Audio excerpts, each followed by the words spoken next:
It was a time when the game industry didn't have to worry about being mainstream, and games could just be unto themselves their own creation without that whole worry of being ready for the masses. It could do or be whatever they really wanted to be, and that's what this game reminds me of. It isn't really afraid to being too weird, but more importantly, the devs have shown a care and a desire to see this game be as great as it possibly can, and I think that that's why that everyone that knows about this game is actually excited for this and really wants this game to come out. However, trying to find information on this because of how the development cycle on this game is kind of scarce. And that's what the purpose of this video is to try to put together all these disconnected and discombobulated threads that's been all thrown about the internet into one cohesive, well, video.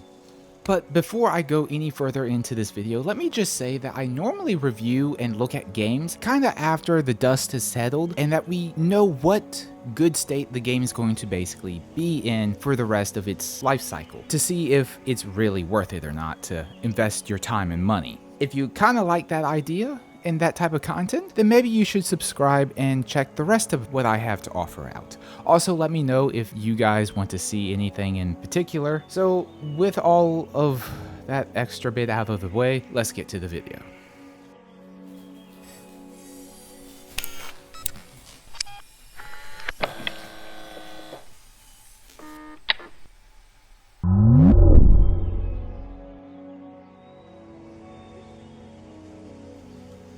So let's start off with the people that are actually behind this game, and that will be the developers Experiment 101, which is a part of THQ Nordic. But enough about that, let's talk about this guy. The guy that is quintessentially in charge of the development cycle of this game. I'm not going to try to pronounce his name. I'm bad enough at English, I'm not going to butcher this guy's name and make your ears bleed. So you're welcome for that. Anyways, this guy had heavy involvement with the Just Cause series, which he does seem to be quite in his element for Biomutant, since this game really does seem like it takes a lot of inspiration from that game franchise. Now, this really is kind of the extent of what we know about the developers themselves, and I'll be moving now on to the actual game and the history of its development and what we know about it thus far. So the first instance of us knowing anything about this game was an article released by Gamer Market back in 2017 talking about what the new studio was working on for their first project. And a little bit later after that, they released their first announcement trailer of, well, pretty much their character creation and a little bit of gameplay. Still looked a little bit rough, but it was unique.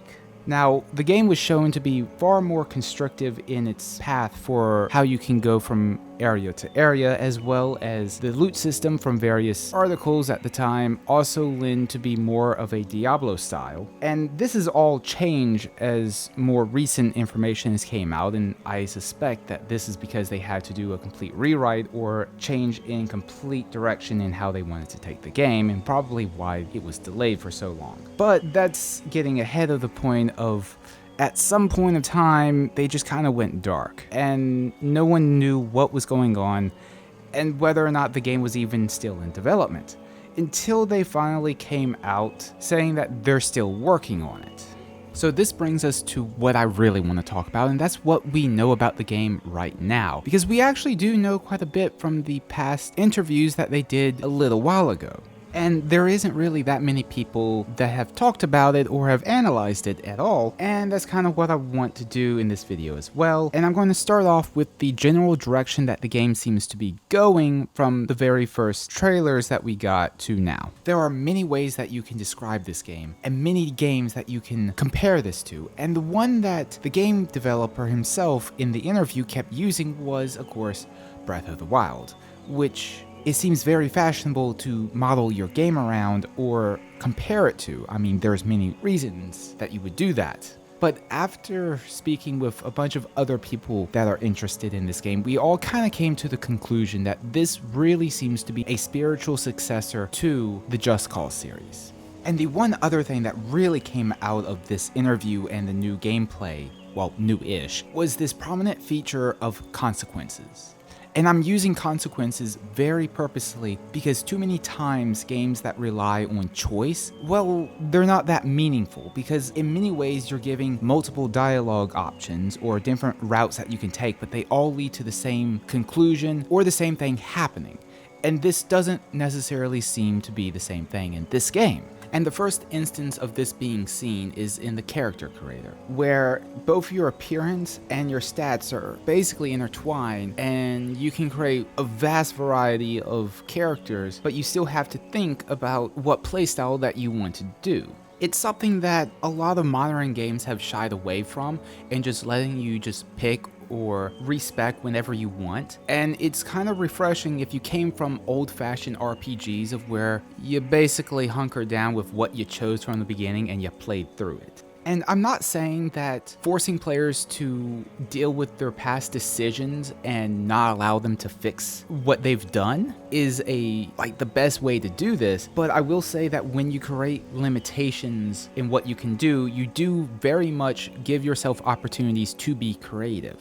Now, before I go any further, I really got to talk about the tribe system, because it really affects everything else in this game, and while we don't know about the individual tribes that will be in the game, we kind of know how they're going to affect the story, such as some of them are going to want to basically destroy the world tree, some of them wants to save it, and that affects how the story is going to play out with whether or not you choose to go along with certain ones or not. Which I'm kind of getting ahead of myself right now because let's back up. So you basically can choose to align yourselves with certain tribes, and with that you get certain perks such as different weapons, weapon modifications, as well as different mutations. Plus, it also ties in a lot with how the story flows, so these tribes are very important. With this in mind, it looks like the weapon system is going to be more modular, which is actually pretty nice, but it seems like you will get the different modules or different ways that you can upgrade your weapons from the decisions you make and how you align yourself with the different tribes that you meet along the way. And I just also want to point out that this isn't the only way that you customize your gameplay options. There are these mutations that fundamentally kind of change how you could possibly move about or how you engage in enemies, and other various things that they kind of hinted at.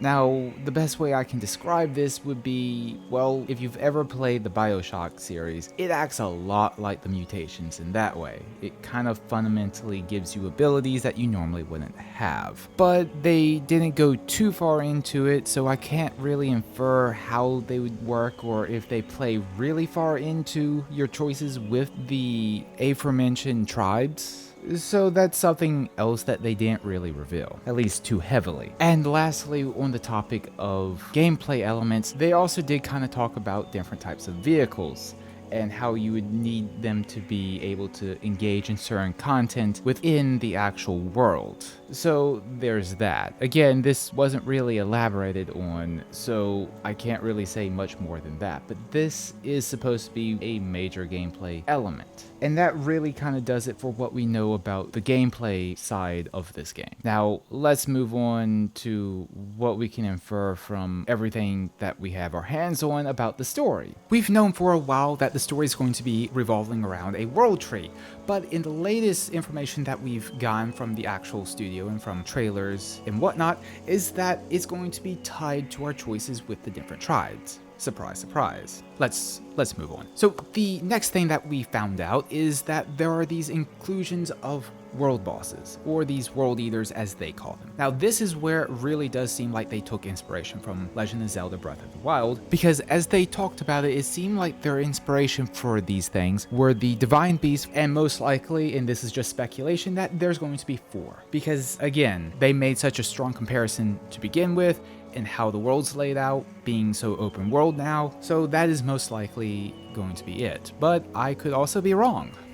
Alright, so this section is, if anything, going to be the anti-hype section, because to be honest, we all at least have some sort of responsibility to ourselves to look at something and actually see if the expectations that we have for it is realistic. And so, in the spirit of that very concept, let me at least talk about what I think this game is going to not maybe be so great at. And I think that that area is going to be the side quest and how it's presented to make the world seem more like a vibrant place. And I'm seeing this a lot like how the Just Cause series happens. The actual place in the world is really fun to be in whenever you're causing havoc, but whenever you want to go and do like side missions and side quests, they seem to be really stale and repetitive because there isn't much life into them.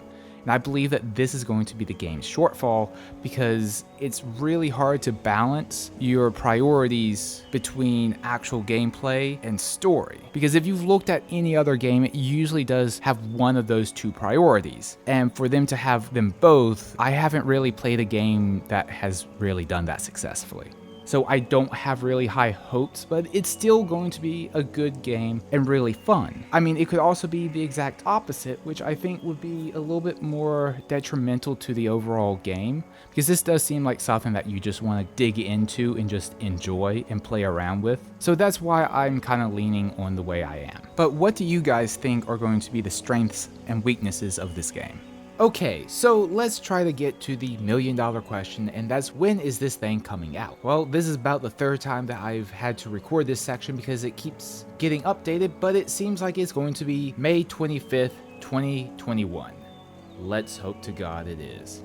It should be, considering how long this game has been in development for, but if you want to actually read or see some sources, I'm going to have them down below in the description, so make sure you check those out. Anyways guys, thanks for watching, and make sure to subscribe if you want to see my review of it. I don't normally do reviews soon after the release period of a game. I might make an exception for this game since THQ Nordic does normally release games at a very high standard of polish for the releases. So there's that, and I am also trying to get together a way for me to stream. So if you want to see that, then make sure you actually hit the notification because most likely YouTube would not send anything out otherwise. But I hope you guys enjoy the rest of your day, and I will see you in the next one.